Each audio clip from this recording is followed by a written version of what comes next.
Emosyonal na ibinahagi ni Alexa Ilacad ang kanyang pasasalamat sa mga taga-suporta ng tambalang KD-Lex matapos ang kanyang mensaheng tila formal na pamamaalam sa fandom ni KD Estrada. Sa kanyang pahayag, taos-puso niyang pinasalamatan ang mga sweethearts na walang sawang sumuporta sa kanilang dalawa mula pa sa umpisa. Ayon kay Alexa, hindi niya malilimutan ang lahat ng sakripisyo, pagmamahal at masasayang alaala na kanilang pinagsaluhan kasama ang fandom. Inamin din niya na malaki ang naging bahagi ng mga tagahanga sa kanilang journey bilang magka-love team at bilang magkaibigan sa industriya. Dagdag pa ng aktres, anuman ang piniling suportahan ng fans sa hinaharap ay kanyang igagalang basta't manatili ang respeto sa bawat isa.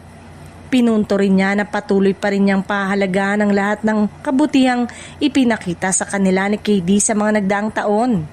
Marami namang netizen at supporters ang nalungkot sa naturang mensahe dahil tila senyalis ito ng pagtatapos ng KD-Lex bilang love team.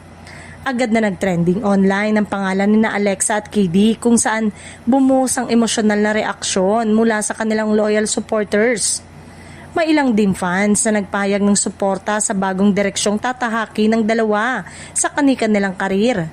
Para sa kanila, mas mahalaga pa rin ang personal na paglago at tagumpay ni na Alexa at KD kahit pa magbago ang setup ng kanilang tambalan.